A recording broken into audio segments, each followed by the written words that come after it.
As raposas do deserto desenvolveram grandes orelhas para desprender o calor do corpo no deserto. O lobo-guará desenvolveu longas patas para caçar em pastos altos.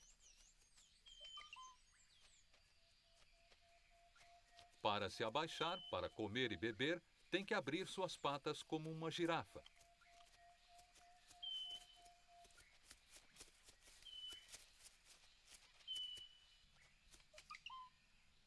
O cachorro-vinagre tomou a rota oposta. Pernas curtas e corpos sólidos são bons para vasculhar a vegetação rasteira. Os lobos criaram uma estrutura complexa de alcateia para poderem trabalhar juntos ao caçar uma presa grande.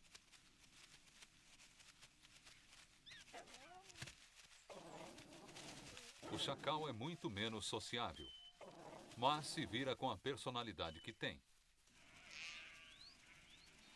Um dos traços característicos de muitos cães domésticos e canídeos selvagens é seu vigor extraordinário. Eles são feitos para correr.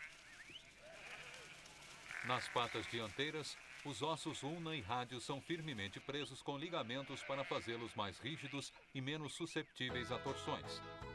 Os membros de trampolim do cão são leves e fáceis de se impulsionar nos passos longos. Os músculos do peito que ajudam a dirigir as pernas também expandem os pulmões e assim a respiração e a corrida estão precisamente sincronizadas. Uma respiração para o trote, duas para o galope. Este sistema também ajuda a resfriar o cão quando ele ofega. Nenhum cão se compara ao galgo em velocidade. As longas pernas possibilitam que corram a 60 km por hora.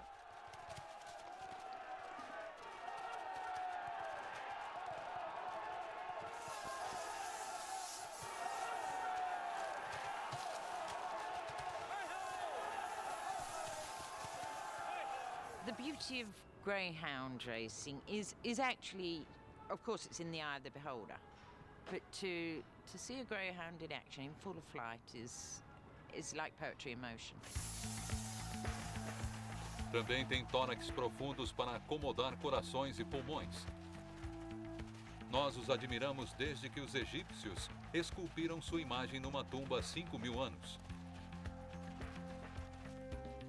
Os cães selvagens africanos usam sua velocidade e vigor para algo mais prático: caçar os mais rápidos antílopes da terra. O bando persegue sua presa a 48 km por hora, durante muitos quilômetros de cada vez. A estrutura dominante da matilha estimula cães subalternos a assumirem a arriscada posição de liderança.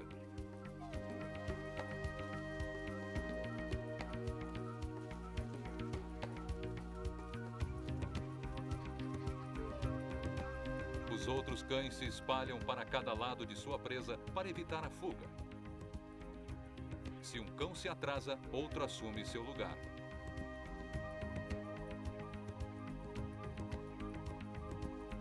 Quando o antílope finalmente se cansa, os cães ainda têm força para correr para a matança.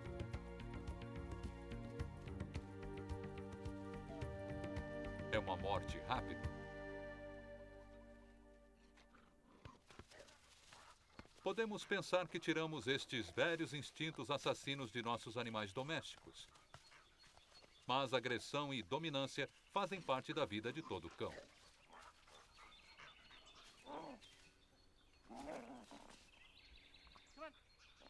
Um pequeno combate e um braço amistoso em cima do outro mostra quem está no comando. O ventre exposto é um modo de dizer: está bem, você é o chefe. Dava para não brigar. Algumas vezes estes sinais sociais parecem ferozes, mas são um modo de evitar violência. Com um rosnado convincente, este chacal dourado solitário pode intimidar todo um bando de chacais de dorso preto. O Uma luta de verdade seria suicídio.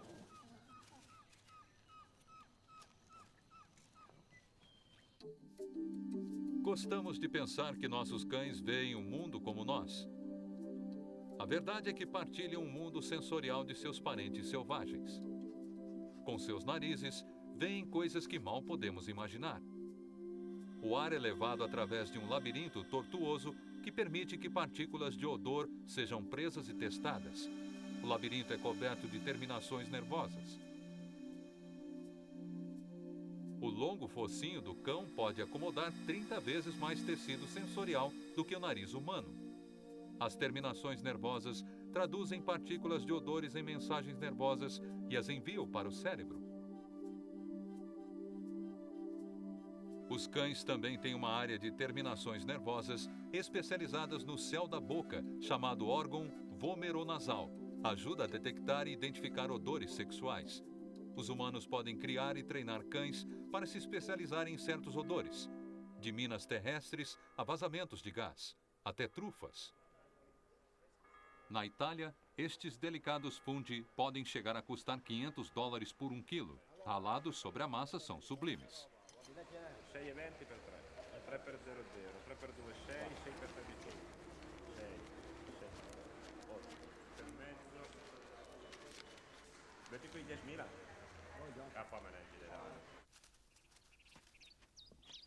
Mas no mundo natural, são irresistíveis, principalmente as porcas.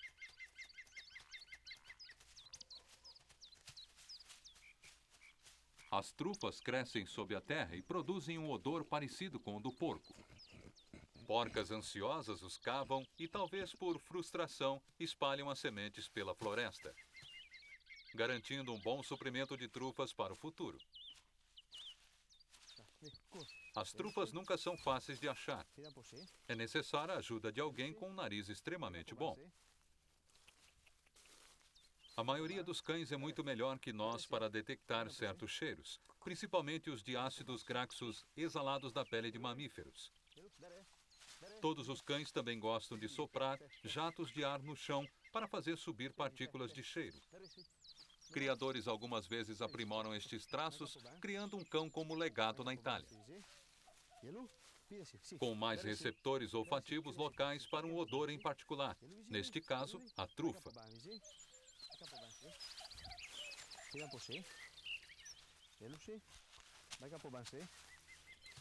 Homem e cão trabalham como equipe. A sensibilidade do cão para um cheiro em especial pode ser 1 milhão de vezes maior que o nosso. O homem estimula seu cão com recompensas. Um forte elo de afeto também os mantém trabalhando bem juntos. Foi um bom dia de extração. Graças a um nariz magnífico.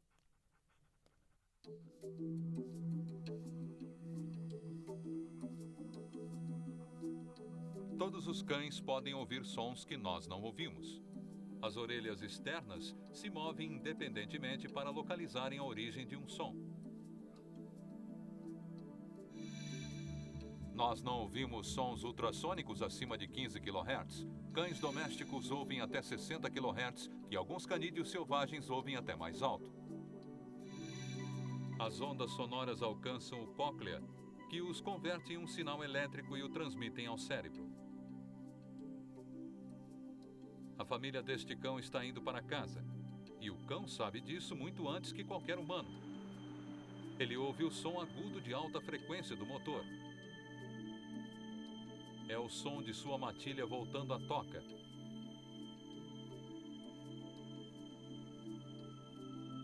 Cães podem ouvir sons 4 vezes mais distantes que nós.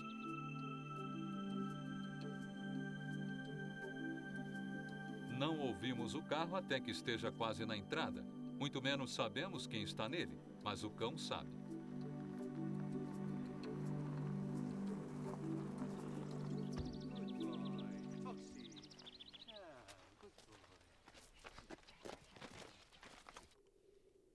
Na natureza, os canídeos usam seu poderoso sentido da audição para rastrear a presa.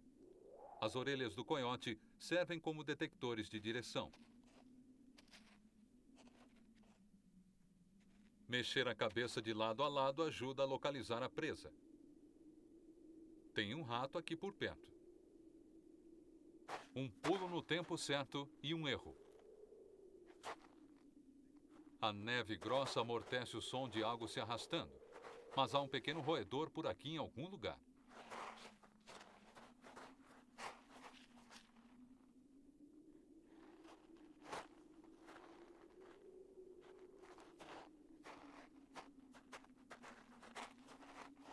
O coiote vai embora meio coberto de neve, pronto para atacar de novo. Para o coiote, a habilidade de ouvir o jantar sob a neve é vital para sobreviver aos frígidos invernos da América do Norte.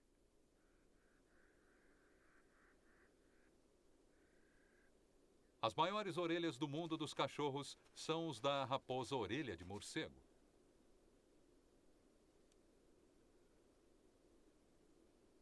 Ela as usa para ouvir os ruídos de insetos que são sua refeição principal. É também excelente escavadora.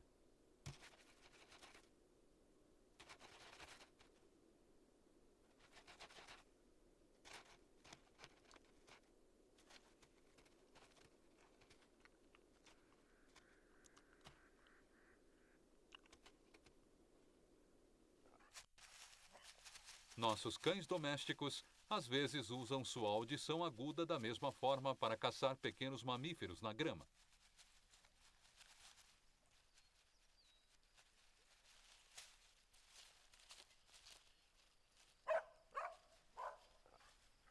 É um instinto que nunca desaparece inteiramente, mesmo com a existência de ração de cachorro.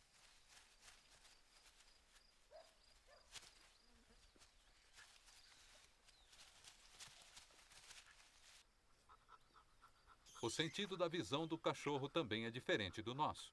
Pelo fato de seus olhos estarem dos lados da cabeça, ele tem um campo de visão muito maior. Nosso alcance é de cerca de 180 graus.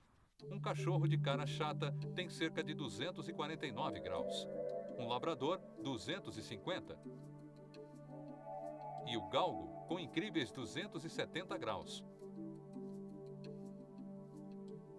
Os cães têm uma visão de cores limitada e perdem distinções sutis que nós vemos facilmente. Falta-lhes o receptor da cor verde, só vêm azuis e vermelhos. Mas nossos cães têm uma visão noturna melhor que a nossa. Funciona assim. A luz passa pelas lentes, atingindo a retina, onde os receptores leem o sinal, como nos humanos. Mas a luz também chega à superfície refletiva, que a manda para outros receptores, amplificando os sinais.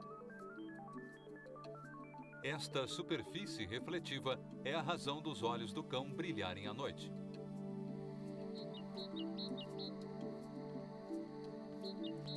No crepúsculo, vemos sombras e escuridão. Mas nossos cães veem isso.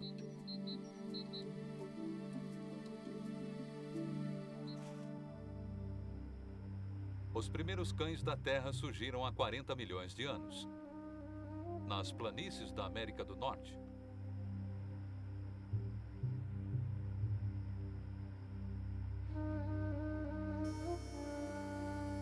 O único traço dos primeiros cães está em forma de fósseis incrustados na rocha.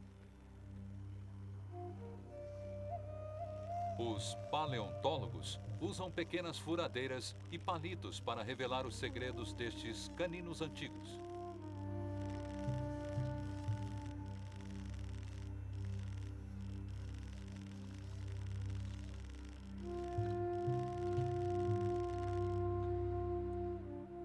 Os cães da Aurora, como os cães primitivos, são conhecidos agora. Tinham longos focinhos e corpos compridos e baixos. Os pesquisadores acreditam que podiam subir em árvores em busca de comida.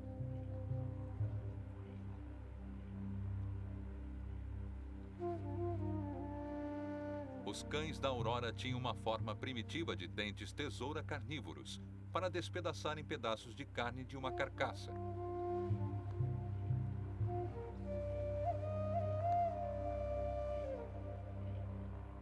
Transformando-se em formas e espécies diferentes, os canídeos acabaram colonizando o mundo.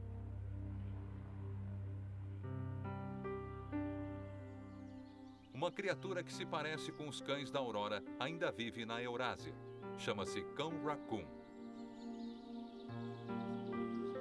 Cães raccoons vivem em pares e produzem uma das maiores ninhadas de todos os cães selvagens, até 12 filhotes.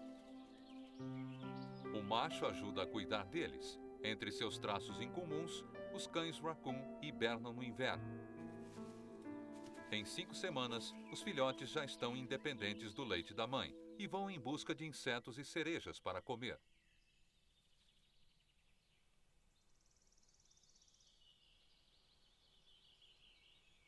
O cão raccoon é uma espécie asiática e é muito maior do que foi o cão da Aurora.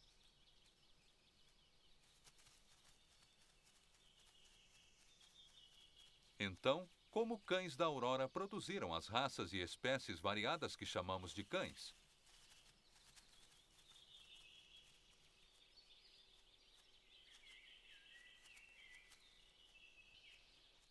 Há 5 milhões de anos, os canídeos começaram a se espalhar de seu lar ancestral na América do Norte através de uma ponte de terra para a Ásia. Se espalharam lentamente pela Sibéria e Ásia Central, desenvolvendo novas formas para novos habitats.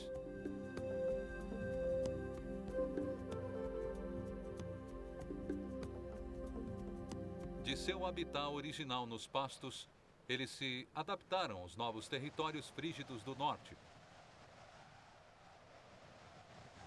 A raposa ártica desenvolveu pequenas orelhas e patas cobertas de pele para reduzir a perda de calor, para sobreviver a temperaturas de 70 graus Celsius negativos.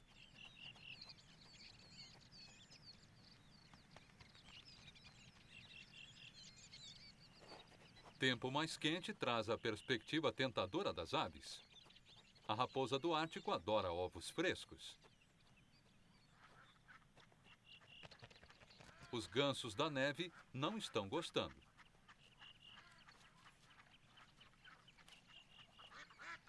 Ser uma raposa no galinheiro é um piquenique comparado a isso.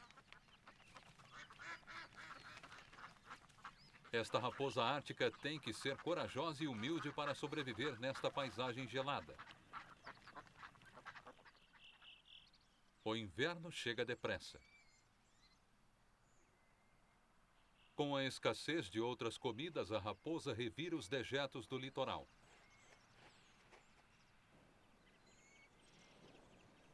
Ela precisa que a gordura de seu corpo atinja 50% de seu peso total para sobreviver ao longo inverno. Ela vai consumir quase tudo que puder comer, inclusive caranguejos e ouriços do mar. Desta vez, ela acha uma ave morta na praia. Mas ela come até alga, se for necessário. Precisa de toda a energia e isolamento térmico que conseguir.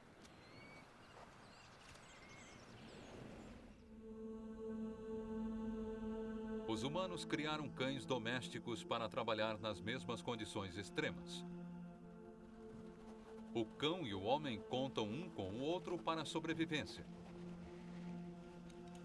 Esses cães trabalhadores Husky são corredores de longa distância. Correm firmes a 16 km por hora. Eles absorvem o oxigênio 2 vezes mais rápido que um grande atleta olímpico.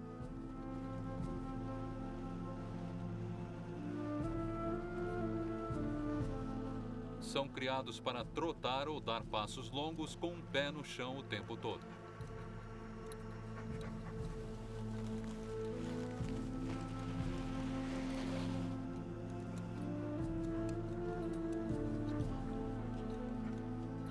Idealmente, o grupo todo se move em sincronia. Cada par, uma imagem de espelho. Diferente de outros cães, eles não suam pelas patas. Isso os faria grudar no gelo. Eles têm mais glóbulos vermelhos que nós e corações maiores para manter seus músculos com um estoque de oxigênio.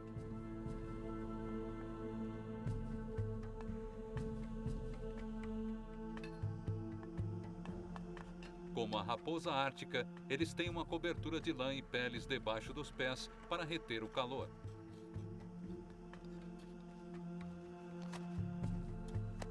No alto verão da ilha Baffin, no Canadá, o sol brilha 24 horas por dia.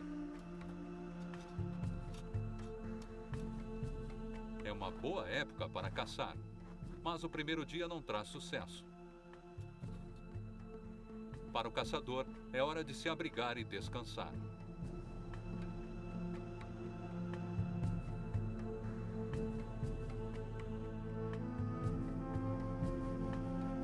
Os cães descansam, mas nada de abrigo.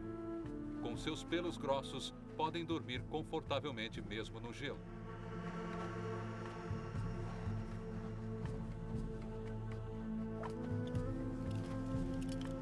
Em um dia comum como este, eles queimam 4.500 calorias cada um. Depois de alguns dias de caça fraca, todo mundo está pronto para comer alguma coisa. Mas estes cães são fortes e pacientes.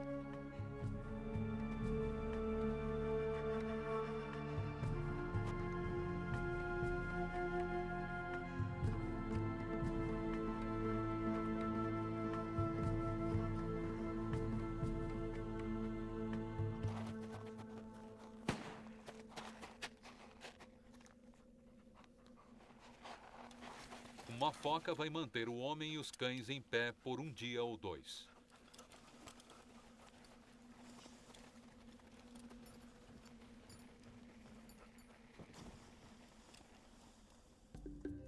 Na medida em que os canídeos se espalharam nos continentes, o segredo de seu sucesso era a habilidade de achar formas e condutas corretas para sobreviver em habitats difíceis. 5 milhões de anos atrás, o clima tornou-se mais seco e novos desertos se formaram. Os cães selvagens que se aventuraram nestes habitats desolados tiveram de evoluir novos modos de lidar com o calor e a concorrência. A rara e esquiva raposa Blanford é um dos menores cães selvagens de todos. Elas tiram seu magro sustento das áridas áreas que vão do Afeganistão até a Arábia.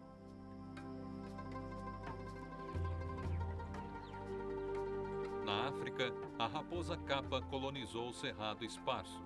Também desenvolveu um corpo menor adequado à sua dieta de insetos e pequenos mamíferos.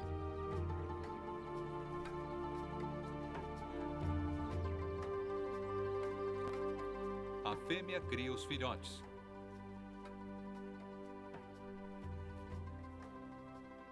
Mas o macho fica perto para espantar predadores saqueadores, inclusive seu primo, o chacal. A raposa do deserto é menor que o chacal.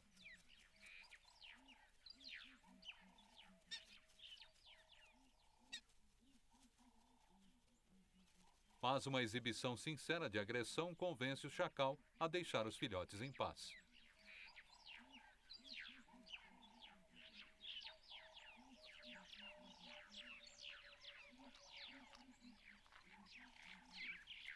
Um outro habitante do deserto é a raposa fênico, que mora do Saara até a Arábia Saudita. Suas grandes orelhas têm uma teia de veias que se dilatam e dispersam o calor do corpo. As orelhas não são vulneráveis, porque não há mais ninguém aqui com quem lutar. Tanto nos cães selvagens como nos domésticos, o nariz e a língua são vitais ao sistema de resfriamento. Quando um cão ofega, o ar passa pelo nariz e sai pela boca. É um sistema de mão única. O ar seco que entra atinge a superfície úmida da pele e faz com que a umidade evapore. Um processo de resfriamento. A língua é o ar condicionado do cachorro. Este sistema de refrigeração à água é a razão dos cães precisarem de muita água no calor.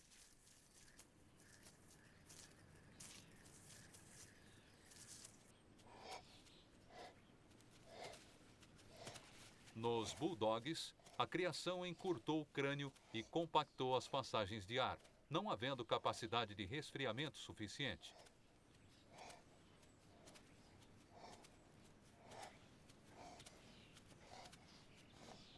A insolação é um perigo constante. Na medida em que se espalharam pelo mundo, a evolução natural dos cães produziu formas engenhosas. Há 3 milhões de anos, A ponte de terra panamenha uniu os continentes separados da América do Sul e do Norte.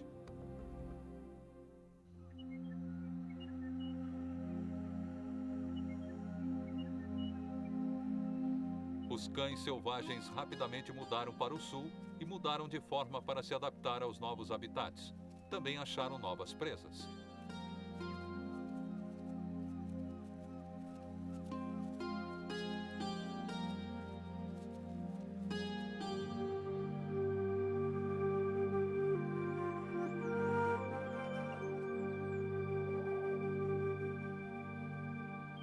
Um guanaco faz sua primeira aparição no palco da vida e cai de cara. É uma presa fácil para qualquer predador. O rebanho deve ficar alerta para protegê-lo. Nos picos do Parque Nacional Torres del Paine, no Chile, setembro é a estação do nascimento dos guanacos. O zorro, um tipo de raposa, também tem uma nova família na toca.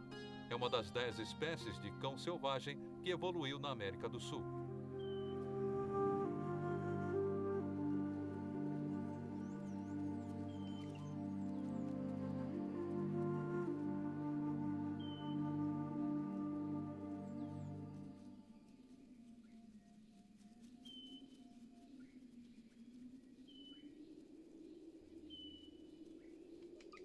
Uma ave tenta distrair a raposa, mas a raposa a ignora e rouba um ovo.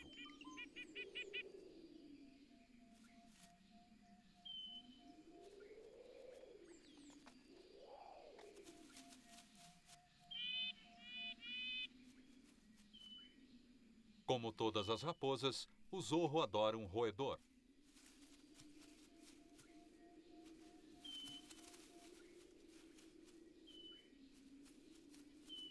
Esta mãe passa boa parte do dia procurando comida para levar aos filhotes.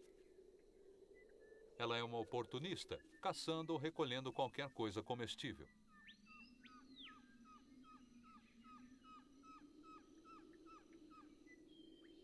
Seus filhotes esperam entre as rochas, enquanto ela caça.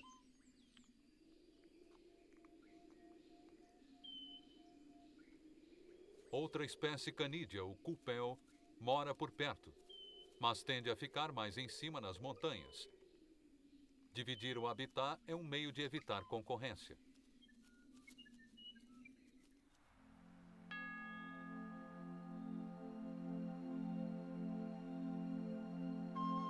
De todas as espécies de raposa da América do Sul, a mais estranha e adorável é esta criatura, o lobo-guará. Às vezes é chamado de raposa perna de pau.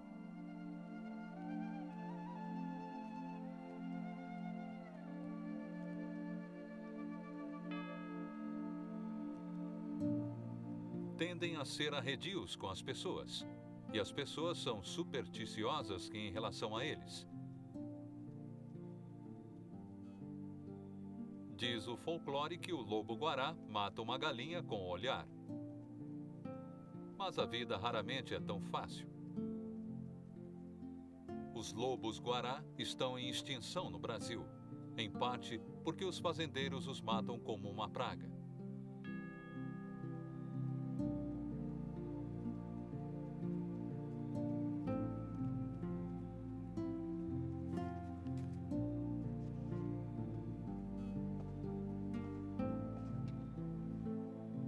Mas aqui, no monastério Santuário do Curaco, os monges alimentam os lobos-guará. É um velho ritual, por restos de comida para predadores famintos.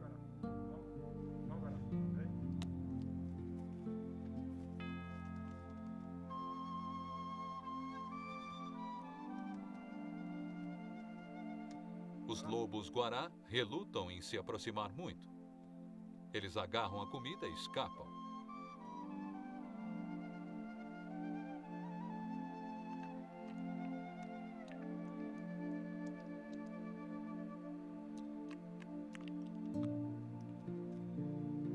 Mas no monastério, eles estão a salvo.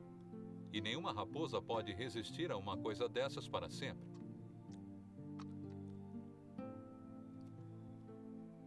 Ele vai chegando cada vez mais perto, e mesmo assim, fica à distância.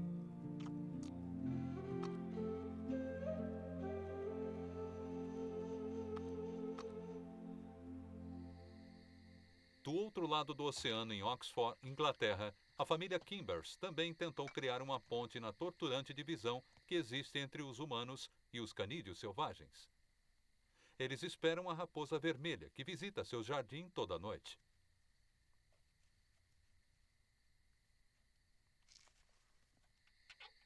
Para nós, é difícil resistir à tentação de nos aproximarmos. Sentimos um elo especial com estes canídeos selvagens. A raposa vermelha pode parecer a espécie perfeita para ser domesticada. É inteligente e altamente adaptável, e já vive em nossas cidades. Mas a domesticação nunca foi tão simples.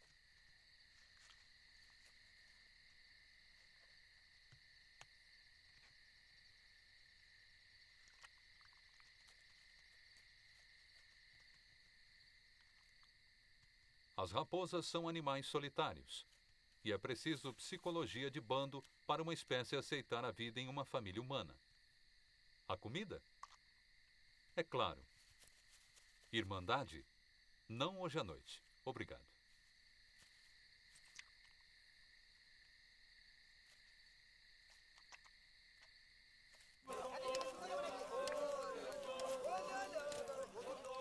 Humanos e canídeos selvagens vivem juntos há mais tempo na África.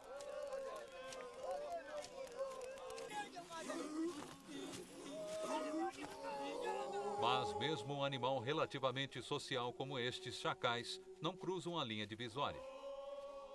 Os chacais vivem lado a lado com os humanos há milhares de anos. Como nós, formam pares monogâmicos e pequenos grupos familiares. São também suficientemente oportunistas para nos seguir e revirar nossas sobras. Mas isso é o mais próximo que chegam.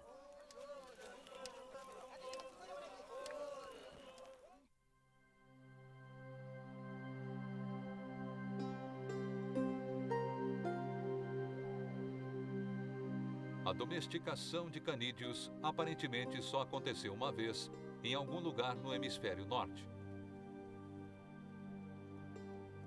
Alcateias de lobos e bandos de humanos dividiam as terras de caça e aprenderam rápido a aproveitar um do outro. Como os humanos, os lobos são caçadores sociais e têm hierarquias complexas dentro do grupo. Ambas as espécies usaram estes traços para caçar cooperativamente e abater presas grandes.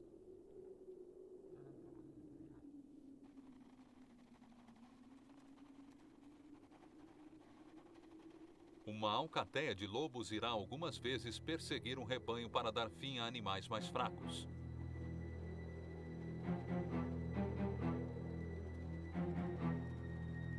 Os lobos algumas vezes caçam em revezamento e se espalham para evitar que sua presa escape. Depois de uns poucos minutos, os lobos ou desistem ou rapidamente cercam sua vítima.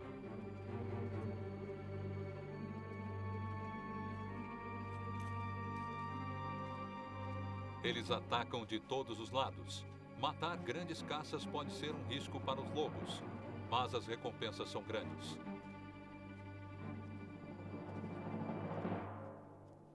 Em torno da carcaça, os lobos comunicam-se usando sinais vocais complexos e linguagem corporal. A hierarquia social dita que lobos dominantes comam antes.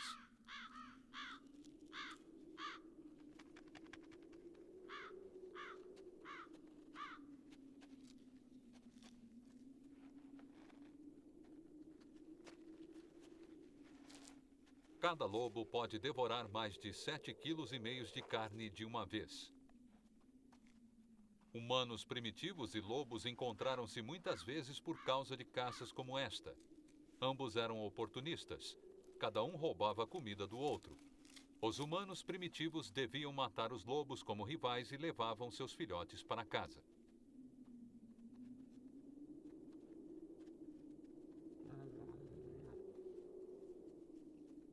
Alguns destes filhotes responderam a algo terrivelmente familiar sobre o bando humano.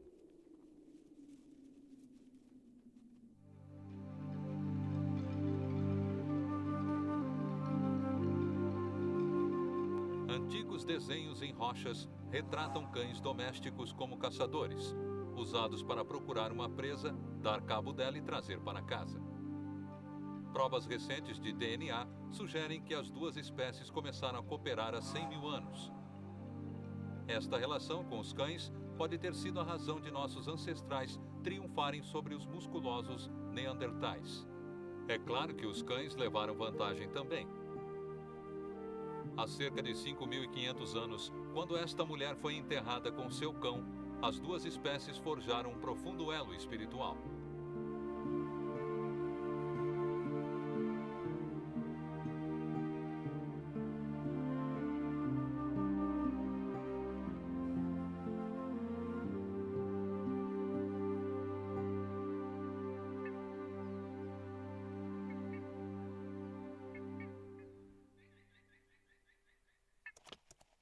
E até agora, o ancestral selvagem do cão é ainda perseguido por caçadores como este.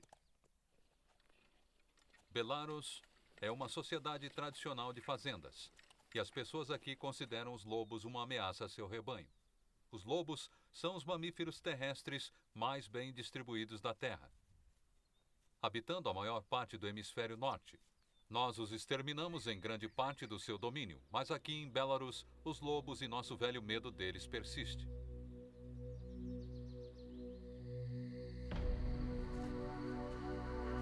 Antes do amanhecer, o caçador de lobos se prepara para o dia da caça.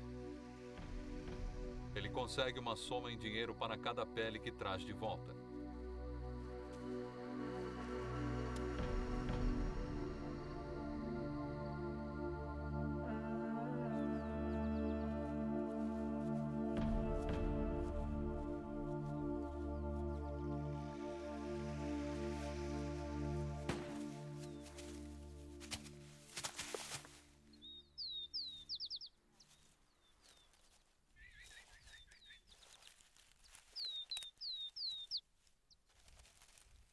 Depois que o caçador mata o lobo, ele procura o covil da vítima.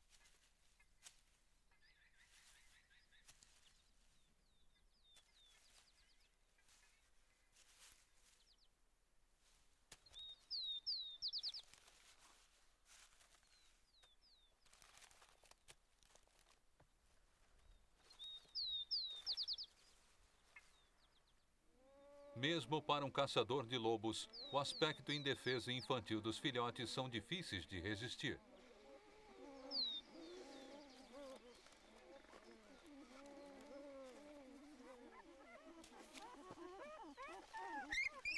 Ele leva alguns dos filhotes para a aldeia como os humanos fizeram tantas vezes no passado para serem adotados.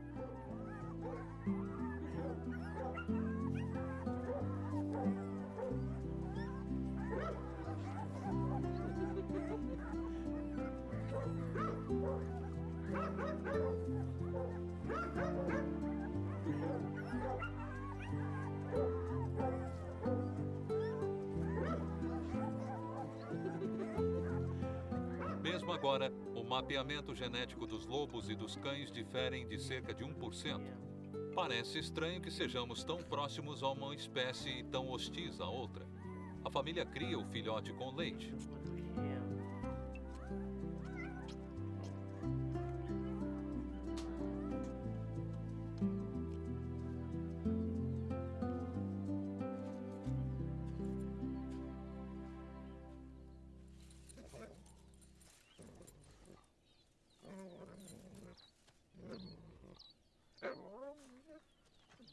Um cão doméstico sabe a diferença e se esconde de medo do lobo. Mas quando ele cresce, o filhote do lobo pode não saber mais a diferença.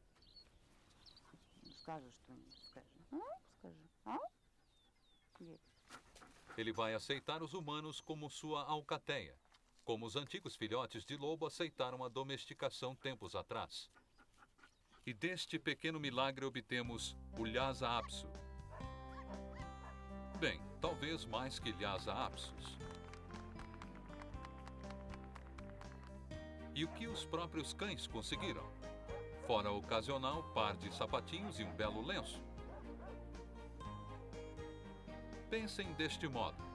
Existem agora apenas cerca de 150 mil lobos na natureza. Mas há 50 milhões de cães domésticos só nos Estados Unidos.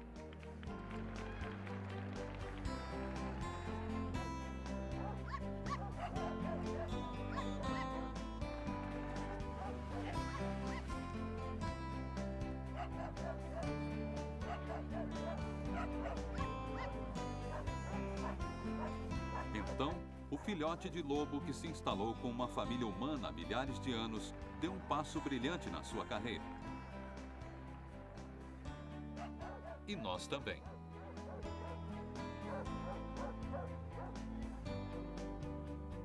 Não importa se eles são de raça pura, não importa se eles são vira-latas, não importa se eles são elegantes ou meio ridículos.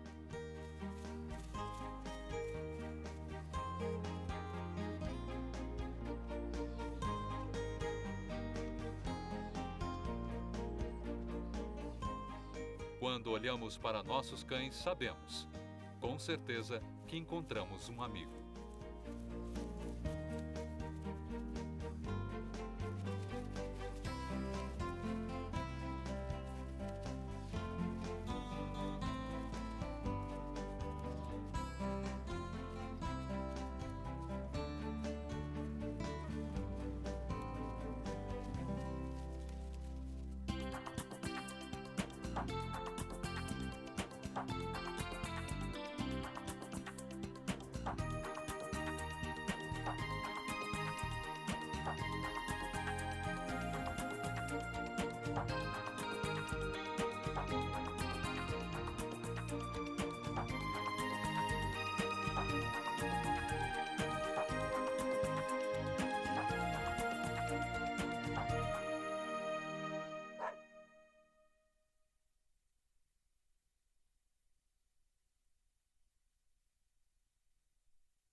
Todo mundo adora um cachorro esperto. Mas o que acontece aqui é mais que uma gracinha de truque. Cães e humanos entraram em uma relação profunda e às vezes engraçada.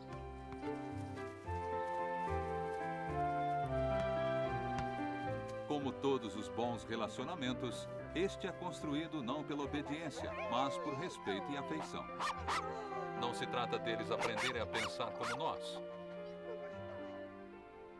Trata-se de nós aprendermos a falar a linguagem dos cães.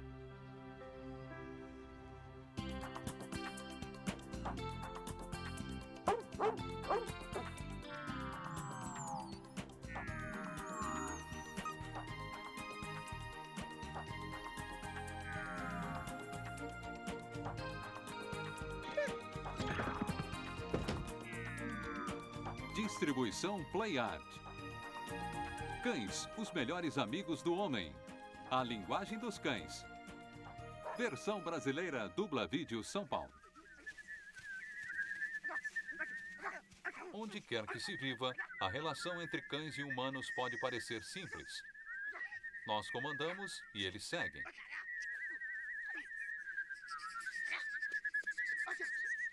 É uma amizade limitada, mas altamente satisfatória.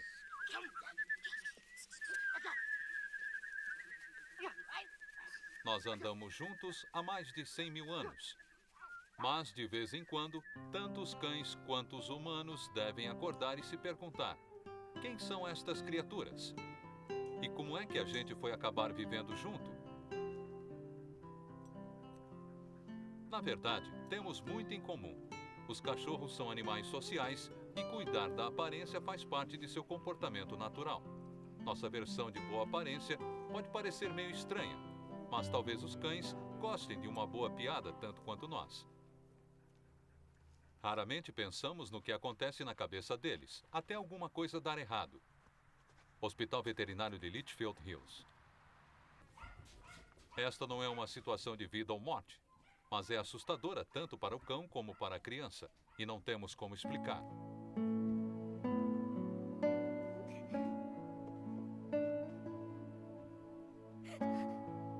Então, por que os cães confiam em nós tão completamente? O que nos aproxima como esta conexão emocional tão poderosa?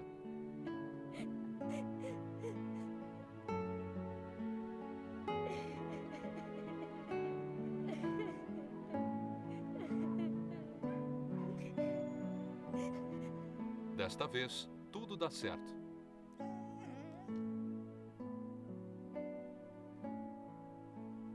Mas é de se imaginar, se os cães falassem, o que eles nos diriam? One of the most important parts of puppy class is teaching you how to teach your dog. Your training skills that you have with your dog are going to have a direct relationship upon the bond that you're going to develop with your puppy. If you can teach your puppy and teach him in a positive manner so that you and your dog both enjoy training, that's going to increase the bond between the two of you. You're going to enjoy each other. It's going to be a wonderful relationship, and your dog's going to be a good part of your family. Para entender a vida de um cão, precisamos aprender como os cães se comunicam. É uma língua diferente da nossa e exige trabalho para acertar.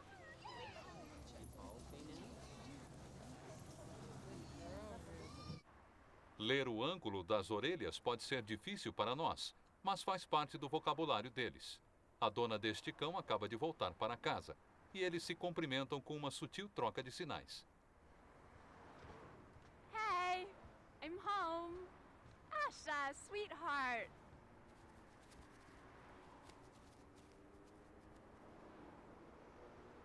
Um sinal que interpretamos mal é o de abanar o rabo.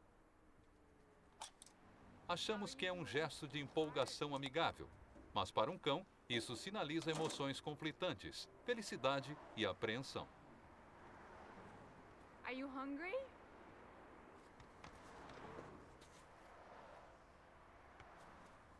Eles também leem os nossos sinais. Uma mudança na expressão facial da mulher e o rabo cai, indicando medo. Set. Em termos caninos, cumprimentar o membro dominante da matilha é sempre um momento de certa incerteza. A cadela quer se afastar e ficar perto ao mesmo tempo. O abanar do rabo aparece nos filhotes em 6 semanas, quando a ninhada está aprendendo sua própria hierarquia. É uma mãe só para todo mundo, e se o filhote quiser comer, ele tem que se meter no meio dos filhotes mais dominantes.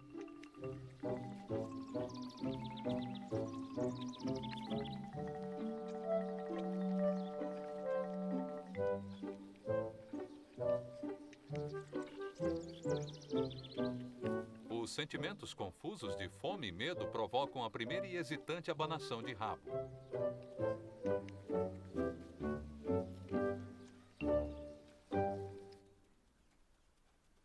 Outra conduta que costumamos interpretar mal acontece quando levamos o cachorro para passear.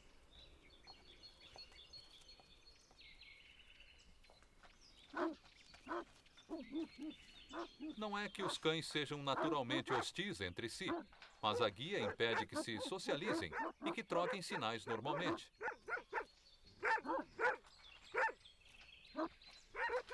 Também podem estar querendo proteger o dono. A liberdade facilita a vida um pouco mais.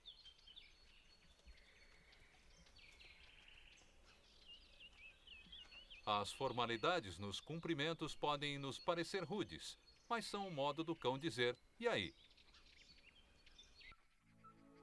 A linguagem dos cães está enraizada na biologia de quase todos os canídeos selvagens.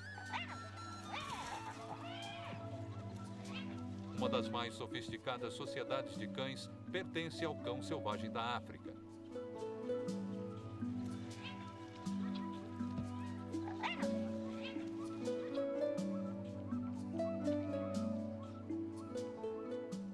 Eles se cumprimentam com os mesmos sinais que nossos cães domésticos usam.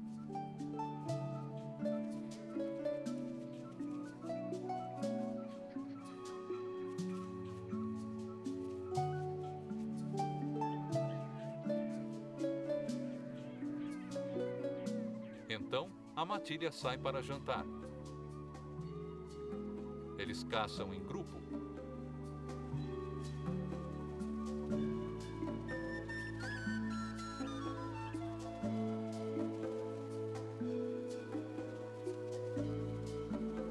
Eles também partilham toda a comida que obtiverem.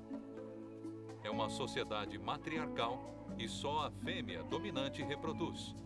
Mas os outros adultos ajudam a criar os jovens. Quando voltam da caçada, os filhotes se aglomeram, suplicando por comida.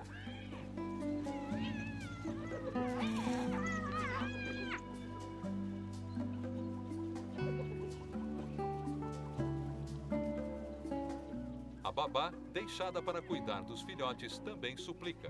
E os cães caçadores regurgitam para dar a todos um pouco de sua refeição. Para nós, pode parecer nojento. Para eles, é um ato natural de devoção altruísta à família. É fácil, assim, interpretar mal a conduta dos cães. Algumas vezes, com consequências terríveis. Os humanos consideram o cão selvagem africano um demônio e levaram estas gentis criaturas para perto da extinção. Numa alcateia de lobos, cada indivíduo sabe sua patente, com um macho dominante no topo. Pode parecer que estão andando em círculos assim por acaso, mas estão usando um complicado sistema de comunicação para lembrar um ao outro de quem é quem.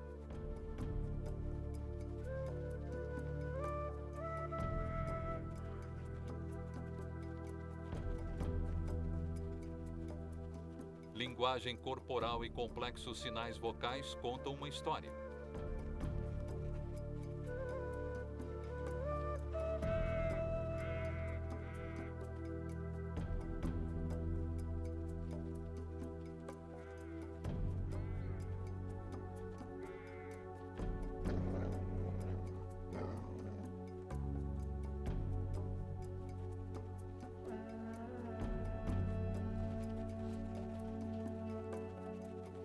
Orelhas para baixo significam sou submisso.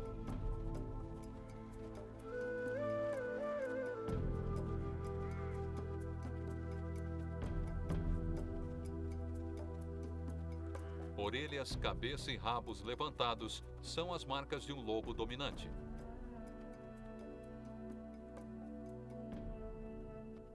Nossos cães domésticos falam desta mesma linguagem conosco. Também falam uma outra língua que nós humanos preferimos dispensar, a linguagem do cheiro. Cada cão tem um odor pessoal, transmitido principalmente por suas glândulas anais. Um abanar vigoroso de rabo aperta as glândulas e dispersa o cheiro, como se estivesse borrifando amostras diferentes de perfumes no ar. Quando vemos um cão arranhando o chão, imaginamos que ele esteja tentando cobrir suas fezes. Ao contrário, ele está usando as glândulas de suor entre os dedos das patas para adicionar sua marca distintiva.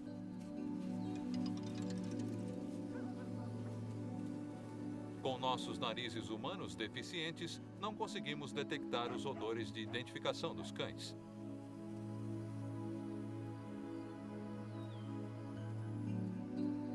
Mas eles podem detectar muito mais que uma mera identidade.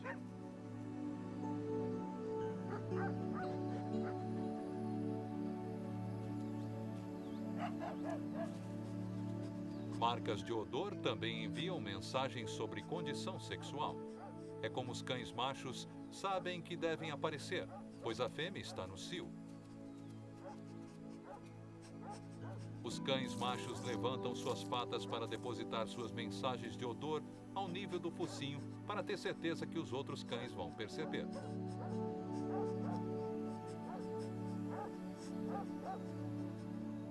Um cão farejando a vizinhança identifica Mac, Annie, Daphne e Pete, todos através desses cartões de visita químicos.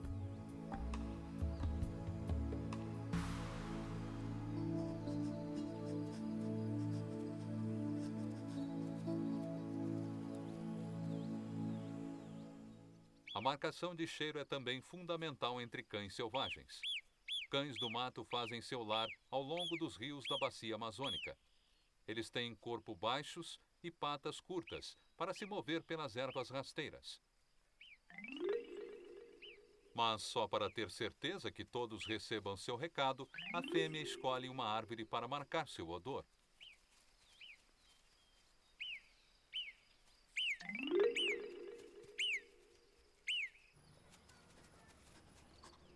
Entender como os cães se comunicam ajuda tanto a nós quanto a eles a reconhecer a diferença entre um jogo e uma briga.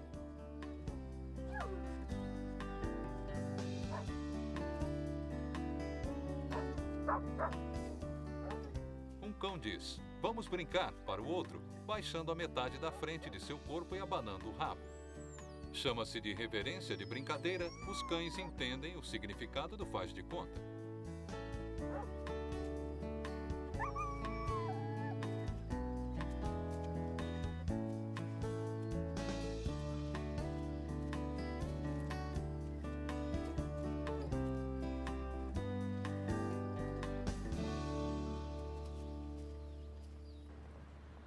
O latido é o modo mais familiar deles se comunicarem e o menos compreendido.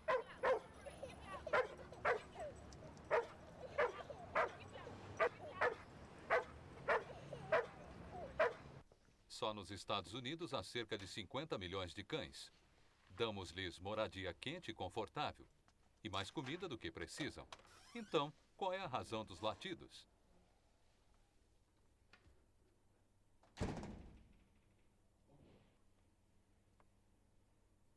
Na natureza, os lobos uivam para se manter em contato e sincronizar o movimento da alcateia quando estão separados.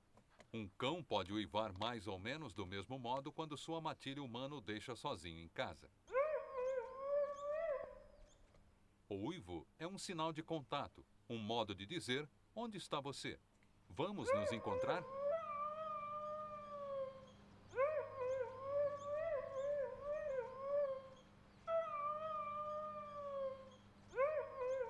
Mas os lobos também algumas vezes uivam quando estão juntos.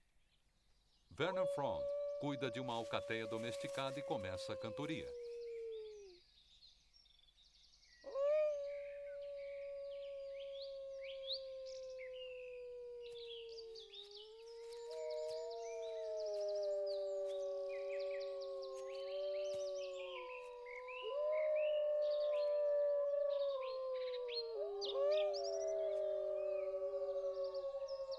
A mensagem é territorial. Estamos todos aqui juntos